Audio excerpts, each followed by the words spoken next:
Today's story is one of the most mysterious disappearances of the last decade. Two young women, full of life and excitement, traveled from the Netherlands to Panama for an adventure they thought would change their lives. They were right, but not in the way anyone expected. This is the story of Kris Kremers and Lisanne Froon, two friends who walked into the jungle and never came out. Kris Kremers was 21, Lisanne Froon was 22. Both were from Amersfoort, a quiet city in the Netherlands. They were best friends, but they were very different. Kris was the redhead, creative, strong-minded, and very brave. Lisanne was tall, athletic, and gentle, the kind of person who smiled at everyone. In March 2014, they flew to Panama. Their plan was simple. First, explore the country for 2 weeks, then volunteer at a local school for 4 more weeks. They wanted to help children learn Spanish and have an unforgettable experience. They stayed with a friendly host family in a town called Boquete, famous for coffee plantations and thick green jungle. It was Tuesday, April 1st. The sun was out. The air was warm. The mountains looked beautiful. At around 11 a.m., the girls left the host family's house to walk the family's dog. They planned to go up Pianista Trail, a popular hiking path just outside town. They smiled, waved goodbye, and walked into the forest. It was the last time anyone ever saw them. Hours later, only the dog came back, panting, tired, but alone. No Kris, no Lisanne. At first, the host family wasn't scared. Maybe the girls went into town, maybe they made new friends. But as the evening turned dark, the feeling changed. Something was wrong. By night, the family was worried. They searched the area around their home, calling the girls' names. Nothing. Should they call the police now, or wait until morning? They decided to wait until sunrise. It was a decision that still haunts many people today. The next day, April 2nd, the police were called. Soon, search teams, hikers, volunteers, and even helicopters joined the mission. Phones were called over and over again. No answer.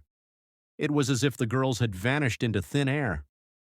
Search dogs picked up a scent, but then suddenly lost it. It was strange. It didn't make sense.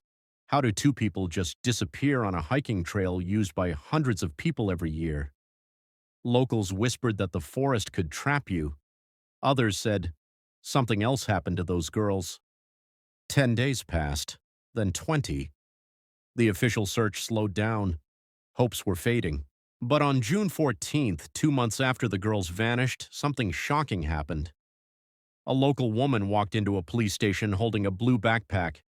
She said she found it in a rice paddy along the banks of the Culebra River, far from the trail.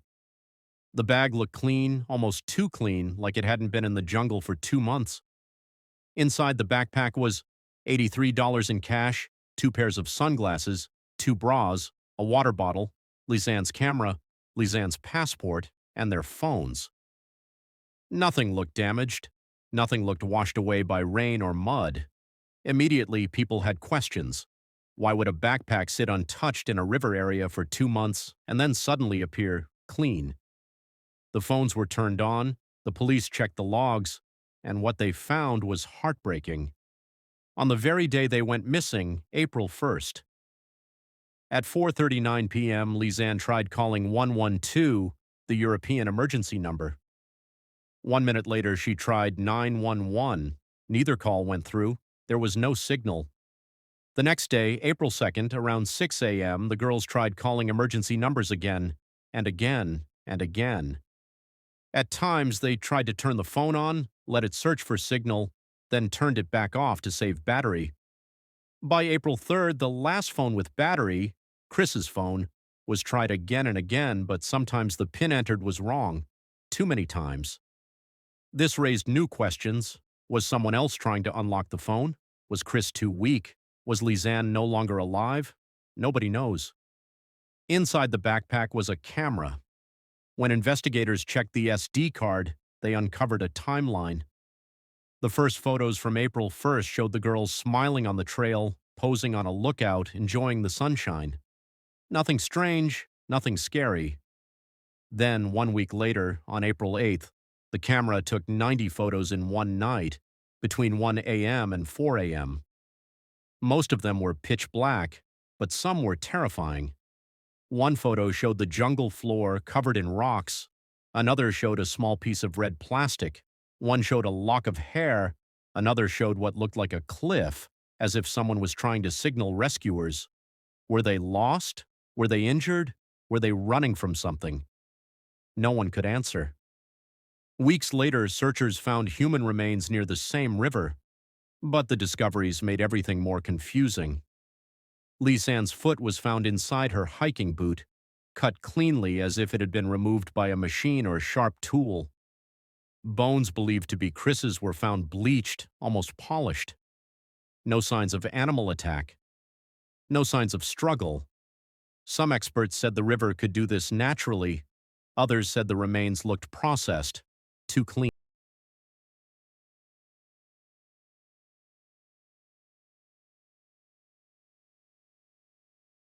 to exist.